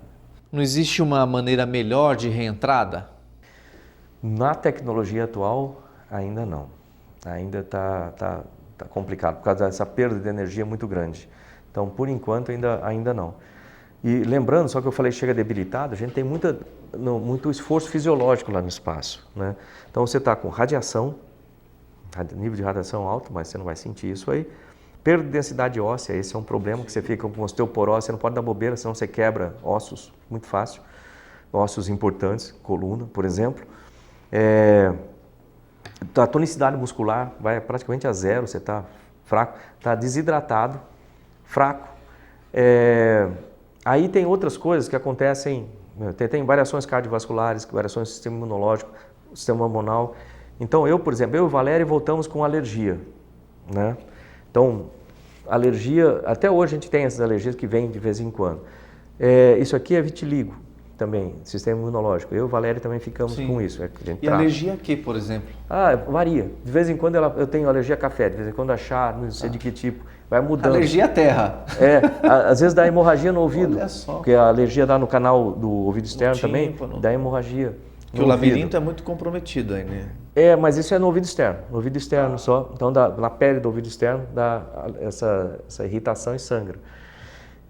Eu tive também, o Valério também teve um pouco de oscilações hormonais. Então, eu voltei e emagreci muito. Depois eu engordei bastante, emagreci muito. Engordei, eu estou na fase alta agora, estou bem mais gordo que eu estava lá na coisa. De tireoide chega a dar, não? Altera também, ou seja, o corpo ele sofre muitas alterações. Eu conto esses negócios de novo aí no livro, né? Mas eu falei de um livro, não falei do outro. Vamos falar no próximo bloco, então? Vamos lá. Pode ser? Então, vamos fazer uma pausa e voltamos já. Hoje, o astronauta Marcos Pontes.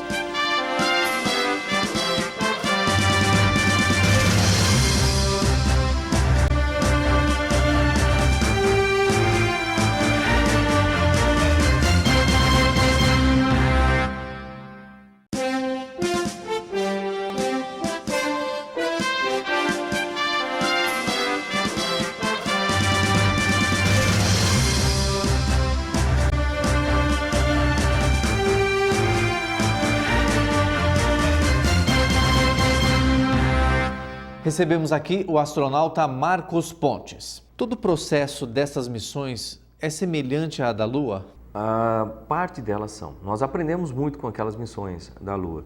Então, tanto na preparação, no treinamento, quanto na preparação imediatamente para a missão, a colocação do traje, todo aquele protocolo, né, de colocar o traje, o teste, seguir de ônibus, então tudo isso aí o protocolo segue o mesmo, exatamente a mesma coisa. Agora, o perfil da missão é diferente, né, porque o destino é diferente, também o perfil é diferente. Por que não se vai mais à Lua? Acho que não teve mais interesse, sabe? Se tivessem achado lá, por exemplo, ouro, né, platina, alguma coisa assim, com certeza o pessoal voltaria para lá, né? Não foi achado nada de interessante comercialmente. Pode-se produzir energia com o solo da Lua? Pode. Existe um processo de se fazer isso, mas ficaria extremamente caro, não é ainda viável. Da estação espacial dá quanto tempo até a Lua? Praticamente a mesma coisa que aqui, porque a gente fica no que a gente chama de órbita baixa, né? 400 quilômetros. A vantagem de um lançamento já em órbita é porque você não tem todo o arrasto, né, da atmosfera, você não tem a pegada da Terra, assim, você já está com uma certa velocidade ali, então com isso você conseguiria prosseguir. Então dali dá para ir tranquilo até a Lua? Daria para ir. Se a gente tivesse um equipamento que conseguisse acoplar na estação com a capacidade de chegar à Lua, né, toda a parte de sustentabilidade da tripulação e mais combustível, etc., né, e o equipamento de guiagem e tudo mais, a gente conseguiria chegar sim. Marte é algo palpável? Mas vai exigir um esforço muito grande. Por quê? Quais são os gargalos de Marte? A viagem é muito longa para chegar lá. Um ano, não é? E ela só pode ser realizada em certas épocas em que os planetas estão mais propícios para isso, para você sair de um e chegar no outro, não sair de um e chegar no outro, né? Então tem que ser na posição melhor. Demora 8 meses para você sair e chegar lá. E durante esse período, quais são os gargalos? O corpo humano é de longe a parte mais fraca de todo esse sistema. Então, para sustentar o corpo humano, você precisa de comida, você precisa de água, você precisa de atmosfera, temperatura controlada e tudo mais. Além disso, você tem a radiação, danada radiação que ela vai estar atingindo, você precisa de proteção para essa radiação. No espaço aberto, principalmente, você vai ter muita radiação em cima. 8 meses de exposição à radiação, morte, basicamente. Os ossos... Ossos degradando na microgravidade, né? Ou seja, você vai precisar de algum sistema para compensar isso aí também. Aí você vai chegar num planeta que... aqui é diferente de você pousar na Terra, tem médico, tem hospital, tem tudo certinho. Você vai pousar lá, não tem nada, só tem pedra, né? Eu não sei se existe um hospital marciano por lá, só vai ter pedra lá. A princípio tem pedra. Mas as condições de vida em Marte... são terríveis, né? Vai necessitar de oxigênio? Vai precisar, a atmosfera basicamente é gás carbônico, então vai precisar de oxigênio, vai precisar produzir alimento, vai precisar extrair água de alguma forma, não extrair, mas de alguma forma vai ter que produzir essa água ou levar, que carregar água não é uma coisa muito lógica, né? Serve para proteção radiológica, serve para proteção de radiação também, mas... Peso, né? Peso. Aí depois você vai chegar lá sem nenhum apoio médico, sem nada. Vai ficar... Aí você vai encontrar uma gravidade, logicamente, né? Por causa do planeta, um pouco menor que daqui, mas vai ter uma gravidade. Vai ficar lá um tempo e aí vai ter que retornar, né? Então, tem que ter combustível, tem que ter tudo isso. E mais 8 meses de viagem para chegar aqui. Ou seja, as primeiras viagens para lá, ou a primeira talvez, seja passagem só de ida, né? É bem provável. E é importante que tenha um ser humano dentro. É importante que tenha um ser humano. E a gente está falando na década de 2030. Robô, né? não seria... O robô vai ele já ter mandou, né? Então, é aquela questão. O robô ele é muito importante, os voos não tripulados são importantes para abrir caminho. É igual uma probe, né? Quando você coloca a probe lá em algum lugar, vamos ver como é que está acontecendo, o que está acontecendo ali. Mas até que o ser humano pise e coloque, você não pode dizer que nós estivemos em Marte. O robô esteve em Marte. O Brasil vai se envolver nessa missão? Eu acho que sim. O Brasil tem ganhado, cada vez mais ele tem crescido no cenário internacional. Por enquanto no cenário econômico, Se a gente cuidar bem da educação, ciência e tecnologia, também em termos de tecnologia, ciência. Você já participa de algumas discussões dessa missão Marte lá nos Estados Unidos? Eu fico sempre na escuta, vamos dizer assim, das possibilidades de participação do Brasil. Você iria para Marte? Eu iria, sem dúvida. Eu iria, embora, mesmo que fosse passagem só de ida. Porque a gente está falando de década de 2030, até lá eu vou estar com 70 anos, né? Por aí, 70 e poucos anos. Então, eu acho que é uma boa maneira de você terminar a sua trajetória desbravando um lugar diferente. Né? ET existe? Eu acredito que sim. Nunca vi, mas eu acredito que sim. Se você pensar logicamente no tamanho do universo, né? Pensar no que existe no universo e no que a gente conhece do universo, seria basicamente como a gente falar assim, olha, o que eu conheço do universo é essa sala aqui. Eu estou procurando uma formiga que é uma formiguinha que tem uma manchinha amarela em cima dela, e eu não vi, nesse espaço que eu procurei aqui, eu não vi nenhuma dessas daqui. Mas o restante do universo, a gente está falando do restante do planeta Terra, que eu não conheço ainda o outro lado. É difícil a gente dizer, porque eu não achei nessa sala, que eu não vou achar lá fora. Então é igual quando você pensa em fazer um experimento, né? Você faz um experimento, você mede de A até B. Nesse alcance de medidas, você determinou uma certa curva, mas você não pode extrapolar essa curva ad infinitum ali para o restante das coisas.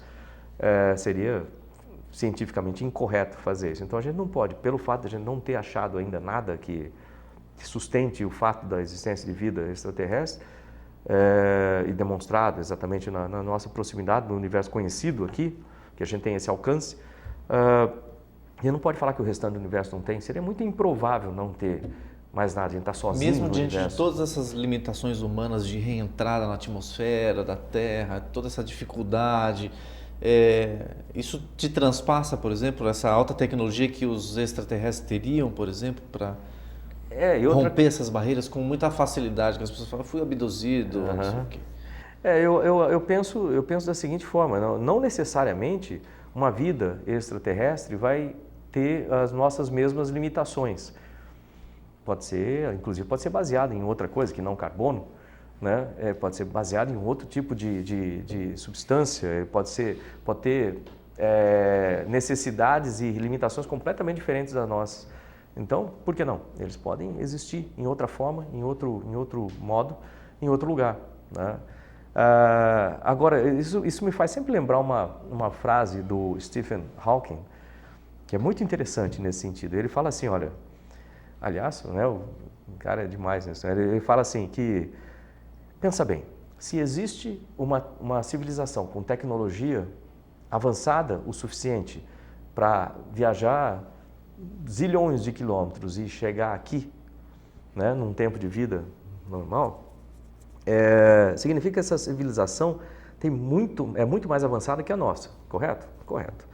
Agora, você já notou que ao longo da história, o que a história nos mostra é o seguinte, que toda vez que uma civilização mais adiantada teve contato com uma civilização menos adiantada, nunca foi bom para a civilização menos adiantada. Então não sei se eu quero encontrar esse pessoal. Como que você vê a exploração turística no espaço? Eu acho importante, eu acho muito, muito importante. A NASA vai pegar carona, até ouvi falar. Porque a estação espacial, ela não é um veículo turístico, não dá para...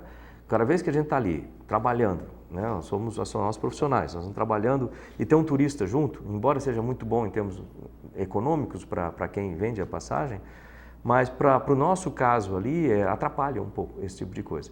Agora, vão surgir estações turísticas, vão surgir os voos suborbitais da Virgin Galactic, lá, por exemplo, feito pela Scaled Composites, lá do Burt Rutan. Então, esses voos vão aparecer. Primeiro, voos suborbitais. Depois, com a SpaceX, provavelmente vai começar a aparecer os voos orbitais. Eles vão transportar astronautas para a estação espacial e etc. Isso vai acontecer? Isso vai acontecer. Isso, pelo menos, é o que está previsto agora no Programa Espacial Americano. Até 2016 tem que acontecer. Vai virar uma ponte aérea? Vai virar uma ponte aérea, basicamente. Só que aí é o seguinte, tem uma ponte aérea dos astronautas e carga para a estação espacial, carga científica, etc. Mas nesse meio do caminho deve aparecer a Bigelow também. Vocês já ouviram falar da Bigelow? Bigelow é uma organização, é uma empresa em Las Vegas, e essa empresa ela está produzindo módulos infláveis que vão formar uma estação espacial turística no espaço. Esses módulos são desenvolvidos pela Space Hub, lá de Houston, e funcionam 100%, são seguros, plenamente seguros, e vão ficar em órbita. Já tem 2 deles em órbita, sendo testados já há vários anos, e em 2015 vão ser lançados alguns já para tripulação. Então, somando essas duas coisas, SpaceX com a Bigelow, vai ter um hotel turístico. Então, não está longe isso aí não, está bem próximo. Você já comprou a tua cápsula? Não, mas eu já fui convidado para ser piloto de testes, para trabalhar como se fosse, imagina uma empresa aérea, né? Você tem os tripulantes ali, você tem o piloto, o copiloto e os comissários, e tem os passageiros. Então, estão me convidando para ser ou comissário ou piloto. Então, olha, é uma boa possibilidade, viu? Uma ótima possibilidade. Esse livro aqui rapidinho, porque você tem que decolar, né? Tem que decolar, de avião, né? Decolar. Esse aí É Possível, Como Transformar Seus Sonhos em Realidade. Esse livro, eu tenho muita satisfação atualmente com esse livro. Ele nasceu, a semente dele foi o seguinte: enquanto eu estava na estação espacial, não tem como você não pensar que de repente você pode não voltar. Então, eu comecei a escrever algumas cartas para os meus filhos, para o Fábio e para a Carol. E nessas cartas, não eram cartas dizendo, olha, eu estou fazendo isso, estou com saudade, eram cartas dizendo dicas para ser feliz, dicas para realizar os seus sonhos aqui, dicas para realizar os seus projetos de vida. E eu mandava essas cartas para o MCC, Houston, Centro de Controle, e o Capcom, que é um astronauta que fica no módulo, no console, ele guardava no computador. E eu falei, olha, se acontecer alguma coisa comigo na reentrada, você passa para o Fábio, para a Carol. Isso aí. Como não aconteceu nada, quando eu voltei, eu fui lá, recuperei eu mesmo e fiquei com aquele material na mão. Falei, isso aqui é útil para as outras pessoas. Aí eu usei o que eu sei, eu trabalho com gerenciamento de projetos e mais coaching, que é uma área que eu desenvolvi depois da missão. Eu fiz vários cursos na área de coaching, eu faço coaching com pessoas, eu trabalho com desenvolvimento de talentos, desenvolvimento pessoal e profissional. Juntei essas coisas todas e saiu esse livro, que trata desde das concepções ali, de sonhos, princípios, valores, missão de vida. Aí tem que ser prático, eu sou engenheiro, então tem que começar a ser... Então é um livro que trata de metas, planejamento, execução, preparação pessoal, até o controle do projeto e resiliência, né? Como superar problemas. Então aqui está o seu testamento. Esse é um livro que é um legado para todas as pessoas. E como quem quiser adquirir este livro ou Missão Cumprida, como é que faz? Pode adquirir diretamente no meu site. Eu acho que a maneira mais simples no Brasil inteiro é o www.marcospontes.com.br.